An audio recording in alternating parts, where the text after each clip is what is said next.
What if the entire First World War was set in motion, not by a bullet, not by an army, not by a declaration, but by one man, sitting alone in a room, making a single phone call that the world was never supposed to know about? Millions died. Empires collapsed. Maps were redrawn forever. And it all traces back to a secret so dangerous, so deliberately buried, that even today, most history books refuse to print the full truth. This is not the version they taught you in school. Stay with me, because once you hear this, you cannot unhear it. The version that actually happened is messier, darker, and far more human. It involves whispered conversations in smoke-filled rooms, decisions made in the dead of night. This is the story of how the First World War truly began, not with a gunshot in Sarajevo, but with a secret decision. On June 28, 1914, Archduke Franz Ferdinand, heir to the Austro-Hungarian throne, was assassinated in Sarajevo by a 19-year-old Bosnian Serb named Gavrilo Princip. Why did the assassination of one man spiral so completely and so rapidly into a global catastrophe? Why didn't it stop? Why couldn't it stop? It takes us into the deepest corridors of European power, into the decoded cables and the burned letters that were never supposed to reach history. Count Leopold von Berchtold was Austria-Hungary's foreign minister, an elegant, cautious diplomat who preferred art and horses to confrontation. Yet it was Berchtold who drafted the July Ultimatum, a document designed to be so extreme that compliance was impossible. That idea came from a conversation at a hunting estate called Konopišť in the Czech countryside. In early June 1914, Kaiser Wilhelm II of Germany met with Archduke Franz Ferdinand. Private correspondence hints that Germany promised Austria-Hungary unconditional support. Unconditional. That word is the hinge on which everything else turns. Without German support, a war against Serbia risked Russian intervention. The guarantee, given what historians call the blank check, was the engine. Everything else was the car. On July 5, 1914, Kaiser Wilhelm met with the Austrian ambassador at the New Palace in Potsdam. He was agitated, reading intelligence reports. By July 5th, Germany had already committed to unconditional support. The rest of the diplomatic maneuvering that followed was not genuine negotiation. It was theater. Serbia agreed to virtually every demand. Kaiser Wilhelm thought the crisis was over. But it was too late. The machinery had already started moving. It triggered a plan, sitting in a German military safe for over a decade. The Schlieffen Plan, written by a dead man, Alfred von Schlieffen. The plan's solution was simple. Knock France out in 6 weeks by attacking through Belgium, then pivot east to deal with the Russian army. When German troops crossed into Belgium on August 4, 1914, Britain declared war within hours. The plan had created a three-front war. The plan had taken on a life of its own. It was no longer just a military strategy. It was an institution. Questioning it felt like questioning gravity. This is the third layer of the secret that the German military kept from its own civilian government. Because Kaiser Wilhelm and Chancellor Bateman Hollweg were both operating under the assumption that they had some control over events. They believed diplomacy might still create a way out, that the war they were edging toward might be limited and short. What they did not fully grasp was that the Schlieffen Plan had no gear for limited war. It had no option for fighting only Russia. It had no provision for a pause. Once mobilization began, the plan demanded that German troops cross into Belgium immediately and automatically. The machine, once started, could not be stopped, and the military had never told the politicians this. In a consequential moment, Kaiser Wilhelm asked his generals on August 1st whether they could redirect the army east only, leaving France alone. His chief of staff Moltke told him it was impossible. The trains were already moving. The schedules had been set for years. The Kaiser, reportedly with tears in his eyes, said that the decision had been taken out of his hands. The most powerful man in Germany, the supreme warlord, sat in the imperial palace, being told by his generals he had no choice. Think about that. We are told the war resulted from leaders choosing violence.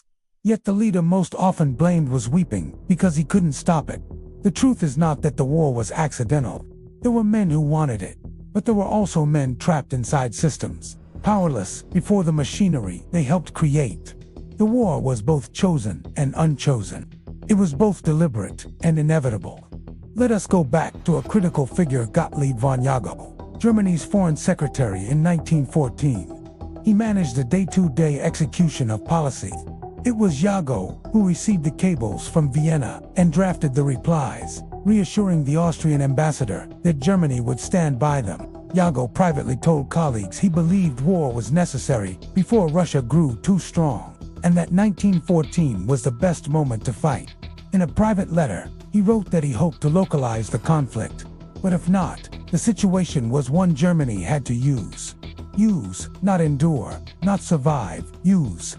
This single word opens a window into a mentality difficult to look at directly. The answer lies in the September program, a list of Germany's war aims drafted in the first weeks of the war. It included the annexation of France, the reduction of Belgium to a satellite, and the establishment of German dominance across the continent. These were not the goals of a nation that stumbled into war. These were the goals of a nation thinking about winning for a long time. For an influential group, Sarajevo was not a tragedy to be managed, but a crisis to be exploited. Yet, Germany was not alone. Russia's decision to mobilize was not purely defensive. Russia had its own ambitions and domestic political pressures. Tsar Nicholas II, weak and indecisive, was surrounded by advisors who argued Russia could not afford to be seen backing down again. The Tsar had nearly lost his throne in 1905. He could not afford to appear weak before his own generals or his people. Then there is France. Their leadership was not a passive partner. President Poincaré and Prime Minister Viviani were visiting Russia during the escalation. Conversations aboard ships and in private rooms shaped the French response. France essentially gave Russia their own blank check, and Britain, who presents itself as the reluctant defender of Belgian neutrality, had its own secret. Sir Edward Grey had been conducting private military talks with France since 1906, talks kept from most of the British cabinet. These created a momentum. Britain could not easily stand aside. The secrecy that was supposed to preserve flexibility created a hidden obligation. What you see is not a single villain pulling strings, but a continent full of leaders operating in the dark. All of them had domestic pressures that made backing down feel like suicide, and all believed that the war would be short. 6 weeks. Everybody home by Christmas. That belief was a strategic assumption baked into every plan, and it was catastrophically wrong. The war destroyed 3 empires, the Russian, the Austro-Hungarian, and the Ottoman. It created conditions for an even worse war 20 years later. It started with the decision, made quietly in telegrams and drawing rooms, to give a blank check. That decision was made in secrecy by men who believed they were being clever, playing the old game of European power politics. The industrialization of the 19th century had created weapons and armies of a scale and destructive power that nobody had ever actually tested. The railways and the telegraphs and the machine guns and the artillery, all of these were new. The wars in their heads were old. They were completely unprepared for what industrial war actually looked like. They were completely unprepared for the trenches. The trenches, even now, over a century later, the image of the Western Front has a particular quality of horror. The Battle of the Somme on its first day, July 1st. 1916 saw 60,000 British casualties in one single day, 60,000 men killed or wounded in the time it takes the sun to cross the sky. This was the war the blank check started. This was the war that was supposed to be over in 6 weeks, and the men who signed that check had to live with it. Bertold Jagow, the Kaiser, they lived with what they had done. Bethmann Howard acknowledged in his memoirs that he had failed. He acknowledged that the decisions made in those July days had been wrong. The weight of regret was heavy. Kurt Riesler recorded Bethmann Howard saying the action was a leap into the dark. That is not the language of a man who knows. This is the human texture of the decision that started the war. Not certainty, not confidence, fear, anxiety, a desperate gamble made by men terrified of folly. Behind, they were wrong in a way that killed 17 million people.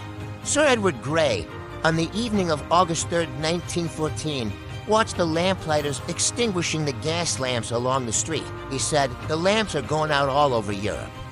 We shall not see them lit again in our lifetime." He was not just watching lamps go out.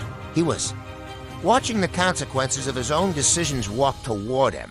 The war began its 4-year descent into something that nobody had any name for, the shell shock. Soldiers came back unable to stop trembling.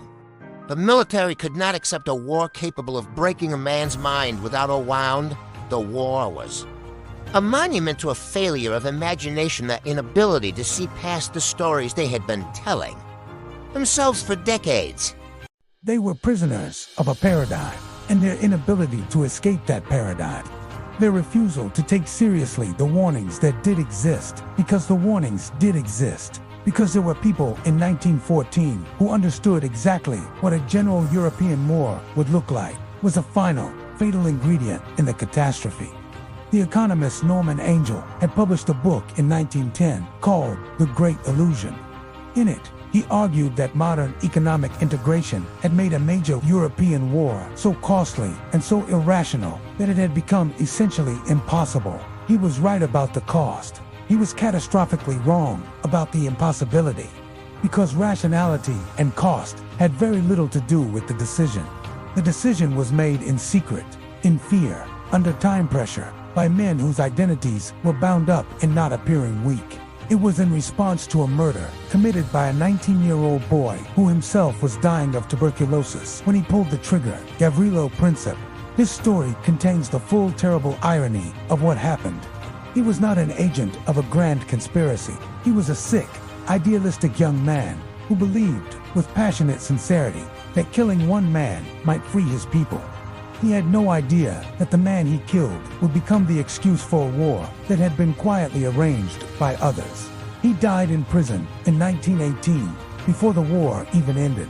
He was 23 years old. He weighed 96 pounds. His arm had been amputated.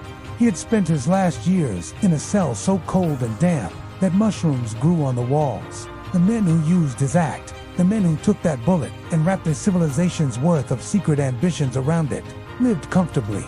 History is full of this particular cruelty, the disproportion between those who make the decisions and those who pay for them. The First World War did not begin because of the bullet. It began because of everything that had been quietly arranged before that bullet was fired. It began in the gap between what leaders told their people and what they actually knew. Between the wars they imagined and the war they got. That gap between the secret and the truth is where all the worst disasters live. It is where they always live. This story matters because it is not just history. It is a pattern. It is a template that can happen again. It will happen again unless enough people understand it clearly enough to recognize it while it is still just a conversation in a back room. The great tragedy is how preventable it was at every step. There were moments where a different decision could have changed everything. The assassination happened on a Sunday. The war was declared 5 weeks later. In between, there was a month of diplomatic maneuvering. The blank check had been written. The machine was running. And the men who could have turned it off were watching the lamps go out. 17 million people died. 4 empires fell. The world that existed before that summer, the world of kings and empires, never came back. But the pattern came back. It always comes back. You need to know this story, not as history, but as warning. Know the pattern. Remember the pattern. Because somewhere, right now, someone is writing a blank check. For the next chapter of Hidden History, visit the channel and keep watching. The story never ends.